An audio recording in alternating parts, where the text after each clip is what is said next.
జై భీమ్ గిరిజనుల సంక్షేమ సంఘం నెల్లూరు జిల్లా కమిటీ ఆధ్వర్యంలో జిల్లాలోని పలు గిరిజన సమస్యలపై కలెక్టర్ గారికి వినతి పత్రం సమర్పించడం అయినది. అందులో ప్రధానంగా నెల్లూరు రూరల్ కాన్స్టిట్యున్సీ 1 డివిజన్ 12వ డివిజన్లో ఉప్పల తిప్పలుగా పేరుకుపోయిన గిరిజన సమస్యలలో ప్రధానంగా 12వ డివిజన్ పరిధిలోని మంగళ దిబ్బ గిరిజన కాలనీ సర్వే నంబర్ 99 మరియు 100లలో గత 40 సంవత్సరాలుగా గిరిజనులు దాదాపు 136 కుటుంబాల వారు నివాసం ఉంటే 1999లో ఎన్టీఆర్ గృహ నిర్మాణ పథకం కింద 26 మంది లబ్ధిదారులను గుర్తించి వారందరికీ ప్రభుత్వం తరఫున పక్క ఇల్లు నిర్మించారని, మిగిలిన వారందరూ కూడా అలానే ఉన్నారని, అందరికీని పట్టాలు ఇప్పటివరకు ఇవ్వలేదని ఈ విషయానికి పలుమార్లు జిల్లా కలెక్టర్ గారికి తెలిపితే వారు నెల్లూరు రూరల్ తహసీల్దార్ గారికి సిఫారసు చేసిన తర్వాత అప్పటి వీఆర్ఓ సర్వేశ్వరరావు సర్వే కూడా చేసి మరుసటి దినం సాయంత్రం దండోరా కూడా వేయించి మరుసటి దినం అందరూ సచివాలయంకు రావాలని, మీకందరికీ పట్టాలు ఇస్తామని రమ్మనగా అక్కడికి అందరూ వెళ్లగా సర్వేశ్వరరావు గారు ట్రాన్స్ఫర్ అయిపోయారని చెప్పారు. అప్పటినుంచి మరల పలుమార్లు స్థానిక దేవుని వారితో మాట్లాడిన ఇప్పటివరకు నీవే సస్తల పట్టాలినందున ఈరోజు జిల్లా కలెక్టర్ గారికి తెలపగా స్పందించిన వారు తహసీల్దార్ గారితో మాట్లాడి వారికి యుద్ధ ప్రాతిపాదికన పట్టాలు మంజూరు చేయాలని తెలిపారు. అనంతరం 1వ డివిజన్ పరిధిలోని దురతోపు గిరిజన ప్రాంతం దాదాపు 370 ఇళ్లు నివాసం ఉన్నారని, ఈ మధ్యకాలంలో భారీ వర్షాల వలన ఏటికట్ట అది ప్రవాహంతో కొట్టుకుపోతుందని, త్వరలో ఏటికట్ట నిర్మాణం డెవలప్మెంట్ చేయకపోతే పెన్నా నదిలో గతంలో ఎలా 80 ఇళ్లు రాఘవయ్య కాలనీ కొట్టుకుపోయిందో ఇప్పుడు కూడా దురదోపు కాలనీ కొట్టుకుపోయి ప్రమాదం కూడా ఉందని తెలిపారు. ఇవన్నీ కూడా స్థానిక రూరల్ కాన్స్టిట్యున్సీ ఎమ్మెల్యే గారు కోటంరెడ్డి శ్రీధర్ రెడ్డి గారు ఇక్కడికి సందర్శించి ఈ గిరిజన సమస్యలన్నీ తీర్చాలని తెలిపారు. అనంతరం 12వ డివిజన్లో డెత్కోళ్లలో నివాసముంటున్న నివాసులు అందరూ కూడా ముఖ్యంగా శానిటేషన్, త్రాగేందుకు మంచినీరు సరిగా అందక ఇబ్బంది పడుతూ అక్కడి రౌడీ ముఖాలతో కూడా దొంగలతో కూడా అనేక సమస్యలు పాలవుతున్నారని, కనుక నెల్లూరు రూరల్ ఎమ్మెల్యే శ్రీధర్ రెడ్డి గారు అలానే ఈ డివిజన్ కార్పొరేటర్ అయిన నెల్లూరు నగర మేయర్ పోట్లూరు స్రవంతి జాగర్తన్ గారు దృష్టి పెట్టి గిరిజన సమస్యలను యుద్ధ ప్రాతిపదికన పరిష్కరించాలని గ్రామస్తులు వాపోయారు. ఈ కార్యక్రమంలో నెల్లూరు జిల్లా చైర్మన్ బిఎల్ శేఖర్, ఉపాధ్యక్షులు ఏ కుల సుబ్రహ్మణ్యం, ట్రెజరర్ ఏలూరు బుచ్చయ్య, మహిళా నాయకులు పద్మ, మాణిక్యాల రమణమ్మ, సుధా, ఇంకమ్మ మరి కొంతమంది స్థానికులు పాల్గొన్నారు.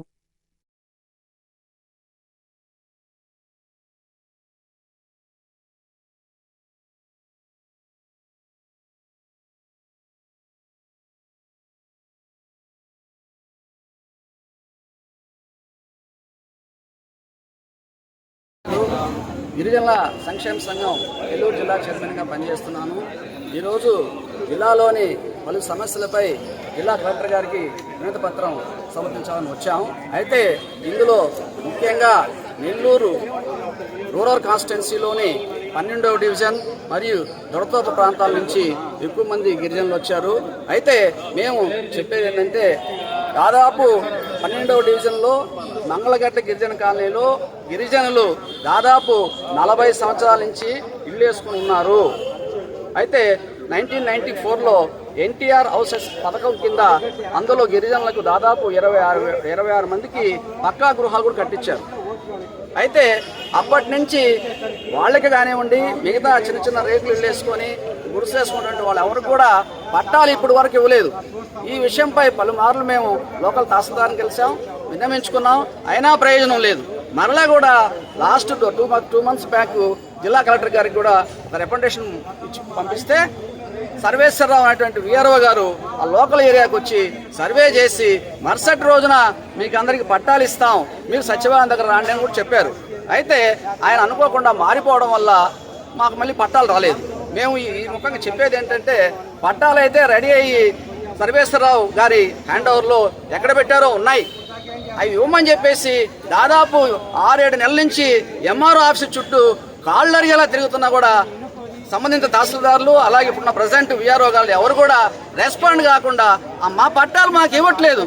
పట్టాలు లేకపోతే మేము ఏం చేసుకోగలం? కరెంటు మీటర్లు రావు, ఏదన్నా కేసులు అయితే జామీన్ పెట్టుకోలేము, కనీసం ఏదన్నా బ్రతకడానికి లోన్ పెట్టుకోవాలన్నా కూడా వచ్చేటువంటి పరిస్థితి లేదు. కాబట్టి ఈ ప్రభుత్వం అయినా కూడా ముఖ్యంగా మా రూరల్ ఎమ్మెల్యే గారు ప్రజాప్రతినిధి, ప్రజల మనిషి, నిత్యం 24/7 ప్రజల్లో ఉన్నటువంటి మా రూరల్ ఎమ్మెల్యే గారు కూడా మా మీద దయదాల్చడం లేదు.